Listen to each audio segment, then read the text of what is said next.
Good morning friends, मैं हूं विपिन द्विवेदी और आपका हमारे educational platform the brain spark में स्वागत है। दोस्तों, हमारा टॉपिक चल रहा है टेंस, जिसके अंतर्गत आज हम पढ़ेंगे present perfect tense. Present perfect tense होता क्या है? तो ऐसा कार्य जो हाल ही या फिलहाल में ख़त्म हुआ हो, जो रिसेंटली ख़त्म हुआ हो, उसको हम किसके अंतर्गत रखते हैं? प्रेजेंट परफेक्ट टेंस के अंतर्गत। फॉर एग्जाम्पल, वह जा चुका है, मतलब ये अभी अभी की बात हुई है कि अभी वो रिसेंटली गया है, इसलिए उसको किसके अंतर्गत रखा जाएगा? प्रेजेंट परफेक्ट टेंस के अंतर्गत। इसकी पहचान क्या होती है? तो कहीं किसी भी सेंटेंस में आपको लास्ट में क्या दिख जाए? चुका है, चुकी है और चुके हैं, ऐसा आपको कहीं भी दिखता है किसी भी सेंटेंस में, तो वह प्रेजेंट परफेक्ट टेंस के अंतर्गत रखा जाता है। लास्ट में ह होना चाहिए। ह किसको रिप्रेजेंट करता है? प्रेजेंट टेंस को। और चुका दिख गया तो आपको वह प्रेजेंट परफेक्ट टेंस के अंतर्गत आएगा। इसकी पहचान होती है चुका है, चुकी है, चुके हैं, और इसकी जो हेल्पिंग वर्ब होती है या ऑक्सिलरी वर्ब, वह होती है हैज एंड हैव। इसके बारे में हमने आपको पिछली क्लास में बताया था कि हैज का यूज कहाँ होता है और हैव का यूज कहाँ होता है। यहाँ एक बार फिर से देख लीजिए। यहाँ पे हैज के लास्ट में क्या है? Yes. Yes for singular. Singular subject के साथ किसका यूज होता है? हैज का। ये ट्रिक है याद करने के लिए। लास्ट में आपको यस दिख रहा है, यस फॉर सिंगुलर। और हैव का यूज किसके साथ होता है? प्लूरल। सिंगुलर सब्जेक्ट कौन कौन से होते हैं? चार ही हैं। एक है ही, दूसरा है आपका सी, तीसरा है इट और चौथा है कोई भी एक नाम। और इसके अलावा रिमेनिंग जितने भी बचते हैं वह किसके साथ चले जाते हैं? हैव के साथ। इतना बेसिक सा याद रखिएगा कि सिंगुलर सब्जेक्ट के साथ हैज का यूज होता है और प्लूरल सब्जेक्ट के साथ किसका होता है? हैव का यूज होता है। और प्रेजेंट परफेक्ट टेंस में हमेशा वर्ब की कौन सी फॉर्म लगती है? Third form. हमेशा वर्ब की कौन सी फॉर्म लगती है? Third form. ये ध्यान रखिएगा। जैसे प्ले हो गया, ये फर्स्ट फॉर्म हुआ, इसका सेकंड क्या हो गया? प्लेड, और थर्ड भी क्या होगा? प्लेड। ये तीनों फॉर्म आपसे बनने चाहिए, तभी आप प्रेजेंट परफेक्ट टेंस कर पाएंगे। इसलिए हमेशा याद रखिएगा, जब भी कहीं भी अगर इंग्लिश सेंटेंस लिखा है आपको, तो उसमें आपको वर्ब की थर्ड फॉर्म दिख रही है, और तो वह किसके अंतर्गत चला जाएगा? परफेक्ट टेंस के अंतर्गत। हमेशा परफेक्ट टेंस में किसका यूज होता है? मेन वर्ब की थर्ड फॉर्म का यूज होता है। इतना याद रखिएगा। आगे देखते हैं इसमें क्या होता है।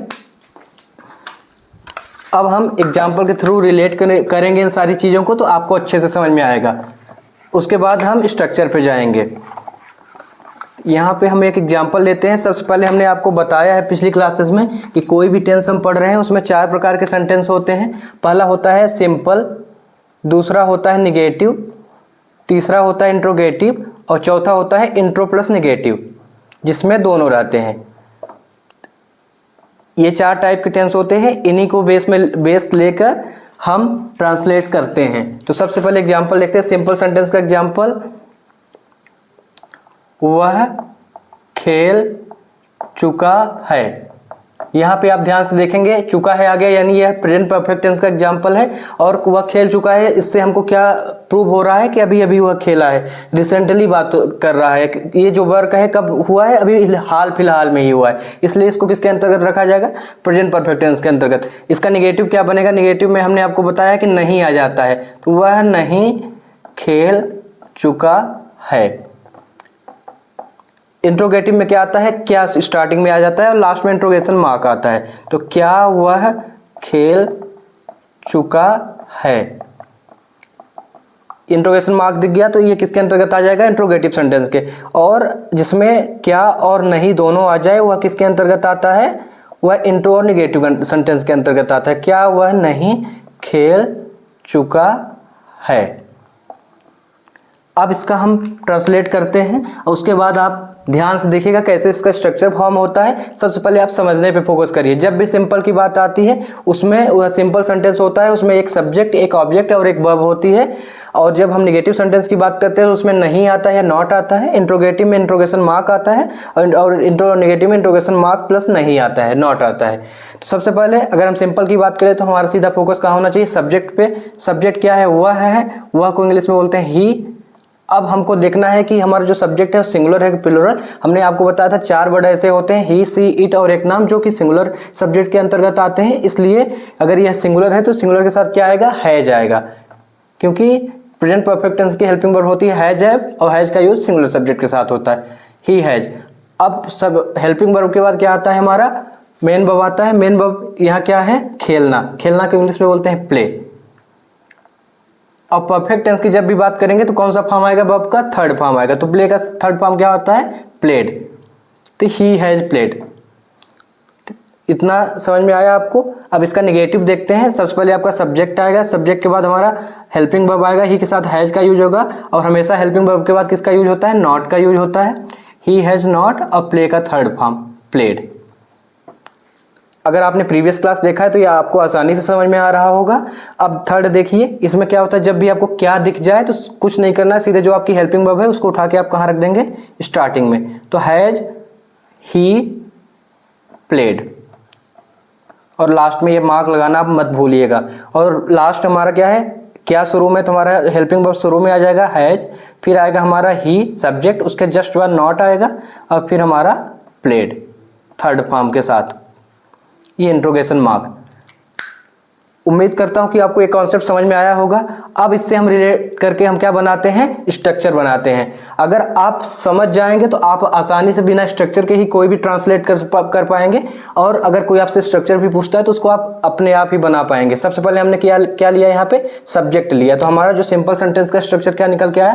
सबसे पहले हमारा आता है सब्जेक्ट आता है, फिर क्या आता है? हैज हैव आता है, जिसको हेल्पिंग वर्ब बोलते हैं, फिर आता है हमारा मेन वर्ब का थर्ड फॉर्म आया, फिर आता है, अगर इसमें ऑब्जेक्ट नहीं दिया, अगर ऑब्जेक्ट दिया होता तो ऑब्जेक्ट आता, और अदर वर्ड्स दिया होता तो अदर वर्ड्स आ जाता।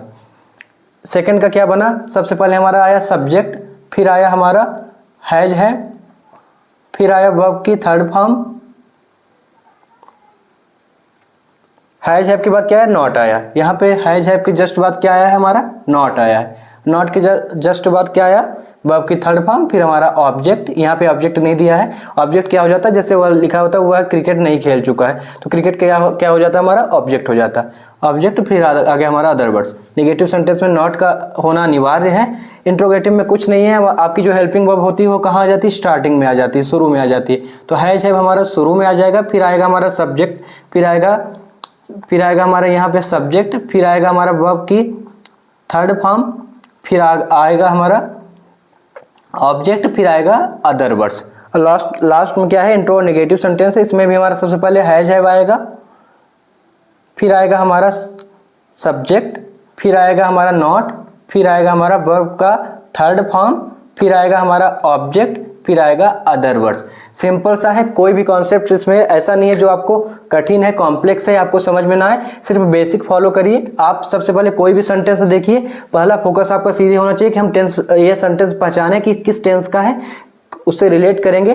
सबसे पहले आप ह देखिए, ह लास्ट में दिख रहा है, यानी वह प्रेजेंट टेंस का है। अब उसमें आप देखिए कि चुका है, अगर चुका है, चुकी है, चुके हैं लिखा है, या कोई वर्क ऐसा है जो रिसेंटली कंप्लीट हुआ है, अभी हाल में ही कंप्लीट हुआ है, तो वह किसके अंतर्गत आ जाएगा? परफेक्ट टेंस के। फिर तुरंत आपके मन में आना चाहिए कि परफेक्ट टेंस की हेल्पिंग वर्ब क्या होती है, उस पर जाइए, और उसके बाद आपको ध्यान में रखना है कि जब भी हम परफेक्ट टेंस का कोई भी ट्रांसलेशन करेंगे तो उसमें हमेशा वर्ब की थर्ड फॉर्म लगाएंगे। बाकी सब में रूल वही होता है। इंट्रो नेगेटिव सिंपल सा है, जहाँ भी वहाँ पे क्या हो जाता है, जो हमारी हेल्पिंग वर्ब होती है वो स्टार्टिंग में आ जाती है, नेगेटिव में नॉट आता है, और इंट्रोगेशन मार्क्स आपको लगाना है। बेसिक सा इतना ही है। अगर आपसे इतना बनता है तो आप कोई भी क्वेश्चन सॉल्व कर पाएंगे। Thank you.